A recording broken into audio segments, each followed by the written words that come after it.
संविधानवाद constitutionalism का सामान्य अर्थ यह विचार है कि सरकार की सत्ता संविधान से उत्पन्न होती है तथा इसी से उसकी सीमा भी तय होती है। संविधानवाद या कॉन्स्टिट्यूशनलिज्म सरकार के उस स्वरूप को कहते हैं जिसमें संविधान की प्रमुख भूमिका होती है।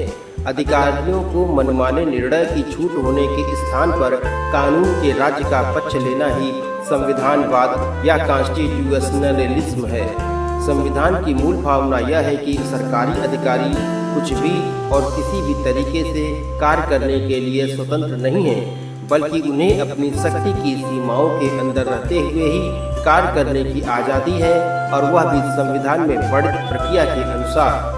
ऐतिहासिक प्रक्रिया के परिणाम स्वरूप संवैधानिक राज्यों का जन्म हुआ है। मनुष्य द्वारा राज्य सत्ता के अत्याचार व दुरुपयोग से बचने के प्रयास के परिणाम स्वरूप संविधानवाद का जन्म हुआ। आधुनिक संविधानवाद के विस्तृत आधार हैं, किंतु इसका मूल आधार विधि का शासन ही माना जाता है। प्राचीन काल से ही ऐसे विविध विचारों पर चिंतन किया जाता रहा है जो राज्य सत्ता को प्रभावी ढंग से नियंत्रित कर सकें एवं उसके सदुपयोग और दुरुपयोग में पूरी तरह से उसकी एनालिसिस करते रहें। इस दृष्टिकोण से प्राचीन काल से ही राज्य सत्ता एवं नैतिक अभिबंधनों एवं धार्मिक मान्यताओं के साथ ही शासक विधि, प्राकृतिक विधि, दैविक विधि, मानवीय विधि के रूप में विभिन्न उपायों पर विचार करने की लंबी परंपरा दिखाई देती है। संविधानवाद अगर देखा जाए तो ब्रिटिश उपनिवेशवाद की ही देन है।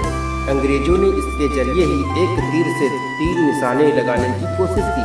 उनका पहला मकसद यह था कि संविधानवाद के माध्यम से उनके उपनिवेश धीरे धीरे स्वशासन की तरफ बढ़ें और वे उपनिवेशीकरण की प्रक्रिया को धीमा कर सकें। उनका दूसरा उद्देश्य यह सुनिश्चित करना था कि स्वशासन हासिल करने के बाद भी, यानी स्वतंत्र हो जाने के बावजूद, उपनिवेशित राज्य उनके प्रभाव के दायरे में ही रहें। स्वशासन के संविधानवादी रास्ते को इसी लिहाज से डिजाइन किया गया था।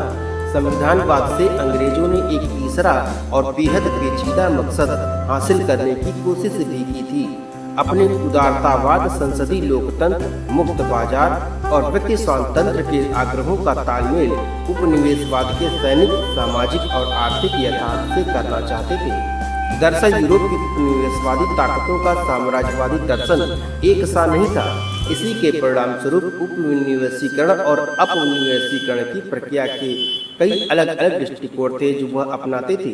दिलचस्प बात यह है कि ब्रिटिश उपनिवेशवादी भी समकालीन यूरोपीय उपनिवेशवादियों से कम नस्लवादी और दमनकारी नहीं थे, पर उन्होंने आयरलैंड को छोड़कर अपने अन्य उपनिवेशों में सत्ता के क्रमिक हस्तांतरण और अप्रत्यक्ष शासन की नीति ही अपनाई।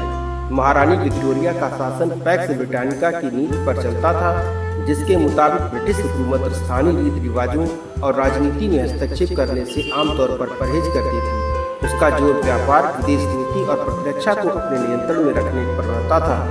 इसी के अनुसार उन्होंने गवर्नर द्वारा नियंत्रित किए जाने वाले उपनिवेशों में भी उसे सलाह देने के लिए अधिकारियों की एक कार्यकारी परिषद नियुक्त कर रखी थी। आगे चलकर उन्होंने विधान परिषदों का निर्वाचन भी कराया ताकि बनाए गए कानून उपनिवेशित जनता को अपने प्रतिनिधियों द्वारा बनाए गए प्रतीत हो। अंग्रेजों के मुकाबले फ्रांसीसियों का जोर अपने उपनिवेशों के फ्रांसीसी राष्ट्र में संपूर्ण आत्मसातीकरण पर रहता था। ब्रिटिश राजनीतिक एडमंड बर्क का कहना था कि अगर कानूनों को देशज जनता के जीनियस प्रकृति और मानस के मुताबिक बनाया जाएगा तो औपनिवेशिक शासन सर्वाधिक प्रभावी साबित होता है। इसी सिद्धांत के अनुसार एक के बाद एक ब्रिटिश सरकारों ने उपनिवेशों में बढ़ रहे राजनीतिक असंतोष का दमन तो किया ही किया, साथ ही साथ राजनीतिक और संवैधानिक सुधारों की प्रक्रिया भी चलाई। इस नीति के पीछे 19वीं सदी का वह तजुर्बा था जो अंग्रेज उपनिवेशवादियों ने अमेरिका, न्यूजीलैंड और ऑस्ट्रेलिया में स्थापित उपनिवेशों से हासिल किया था। इन उपनिवेशों में राजनीतिक प्रतिनिधित्व के कुछ ऐसे रूप विकसित किए गए थे जिनके तहत वहाँ के अधिवासियों को लगता था कि उन्हें इंग्लैंड की भी नागरिकता प्राप्त है। इसी के आधार पर अंग्रेजों ने नीति बनाई कि राष्ट्रवादी आंदोलनों को संविधान सम्मत राजनीति करते हुए स्वशासन की तरफ जाने के लिए प्रोत्साहित किया जाए। वहाँ की जनता को धीरे धीरे विधायी अधिकार दिए जाएं।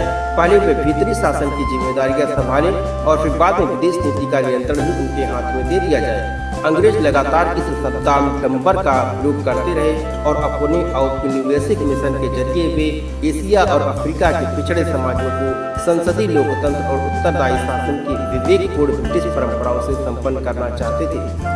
दरअसल उपनिवेशों को अपने हाथ में रखना उत्तरोत्तर मुश्किल होता जा रहा था, इसलिए ब्रिटेन ने लचीला और परिणामवादी रवैया अख्तियार करते हुए अपनी सत्ता और प्रभाव को सुरक्षित करने के लिए संवैधानिक सुधारों का रास्ता अपनाया। संविधानवाद की नीति इसी मान्यता पर आधारित थी कि किसी साम्राज्य को कायम रखने के लिए फौजी दमन और जबरिया कब्जा करने की नीति अब प्रभावी नहीं रह गई थी। द्वितीय विश्व युद्ध के बाद तो यह हकीकत और भी साफ हो गई। ब्रिटिश नीति निर्माताओं को यकीन हो गया कि उपनिवेशीकरण की चाल को केवल संवैधानिक सुधारों के माध्यम से ही नियंत्रित किया जा सकता है। केवल इसी से ब्रिटिश सरकार नए बनने वाले स्वतंत्र और संप्रभु राष्ट्रों के साथ घनिष्ठ आर्थिक, राजनीतिक और रणनीतिक रिश्ते बनाए रख सकती थी। उपनिवेशवादियों की कोशिश रहती थी कि वह उपनिवेशिक जनता को केंद्रीकृत और एकीकृत प्रशासन के तहत लाए ताकि उनका आर्थिक दोहन ज्यादा से ज्यादा किया जा सके। इसकी प्रक्रिया में राष्ट्रवाद आर्थिक तर्क से लेकर टकराव की मुद्रा में सामने आता था। अंग्रेज होशियारवादियों से राष्ट्रवादियों के बीच से उदार और नरम तत्वों को चुनते थे और स्थानीय नीतियों इस प्रकार से बनाते थे कि उन्हीं तत्वों का बोलबाला राष्ट्रीय आंदोलन पर कायम हो जाए। उग्र राष्ट्रवादियों का दमन करने और नरम राष्ट्रवादियों को प्रोत्साहित करने के साथ साथ उनकी दूसरी नीति सामाजिक रूप से परंपरानिष्ठ और अनुदार अभिजनों के साथ गठजोड़ कर लेने की होती थी। समझा जाता है कि उनके इस संविधानवाद का सबसे कामयाब प्रयोग सीलोन यानी श्रीलंका में हुआ था। द्वितीय विश्व युद्ध के दौरान अपने इस उपनिवेश के सामरिक महत्व को देख करके अंग्रेजों ने श्रीलंका को डोमिनियन या स्वतंत्र उपनिवेश का दर्जा देने के लिए अपनी योजना बनाई। बदले में उन्होंने सीलोन के साथ प्रतिरक्षा और विदेश नीति के मामले में सहयोग सुनिश्चित कर दिया। श्रीलंकाई समाज सिंहली बहुसंख्या थी और तमिल और मुस्लिम अल्पसंख्या में थे। अंग्रेजों ने सामाजिक रूप से अनुदारवादी सिंहली प्रभुओं के साथ गठजोड़ स्थापित कर दिया।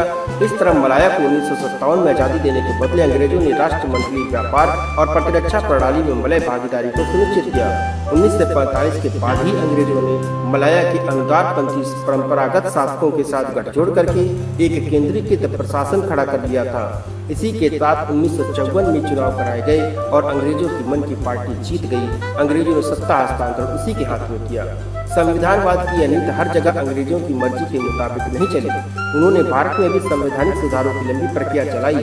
पर द्वितीय विश्व युद्ध के दौरान कांग्रेस के नेतृत्व में चली ब्रिटिश विरोधी मुहिम ने उनके इरादों को नाकाम कर दिया। कांग्रेस और मुस्लिम लीग के बीच खराब होते संबंधों ने भी अंग्रेजों की दाल नहीं गलने दी। हालांकि इस हकीकत से इनकार नहीं किया जा सकता है कि राष्ट्रवादी आंदोलन की बागडोर गर्मपंथियों के हाथ में जाने से रोकने के लिए ही अंग्रेजों ने नरमपंथी माने जाते हैं जैसे कि कांग्रेस और मुस्लिम लीग उनकी तरफदारी वाला रुख हमेशा अपनाए रखा।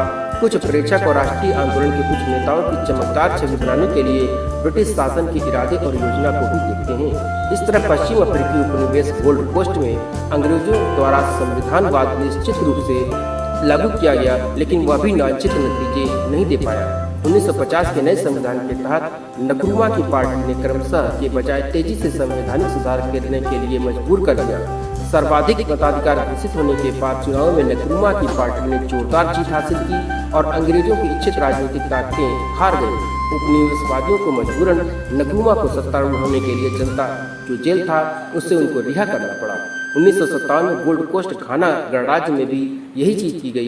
कुछ उपनिवेश ऐसे भी थे जहां अंग्रेजों ने संविधानवाद की नीति नहीं अपनाई और दमन का रवैया जारी रखा, जिसका उदाहरण केनिया बताया जाता है। कीनिया में उन्होंने दमन का रवैया जारी रखा। वहाँ की परिस्थितियों में अंग्रेजों ने उदीयमान अफ्रीकी राष्ट्रवाद की शक्तियों और उग्र और अशांतकारी कहकर खारिज कर दिया। उनकी कोशिश थी कि एक बहुनस्ली संवैधानिक व्यवस्था पारित करवा ली जाए ताकि श्वेत अल्पसंख्यकों का रंग रुतबा कायम रखा जा सके। उन्होंने कीनिया के सबसे बड़े कबीले किकायू की मांगे ठुकरा दी। जी हाँ, कीनिया के सबसे बड़े कबीले किकायू की मांगे उन्होंने ठुकरा दी। संवैधानिक रियायतें न देने के कारण अंग्रेजों ने राष्ट्रवादियों के बीच उग्रपंथियों के लिए रास्ता साफ कर दिया और उसके बाद राष्ट्रवादी लोगों ने जैसे ही अपना काम शुरू किया वैसे ही उन्होंने अंग्रेजों को वहाँ से भगा दिया।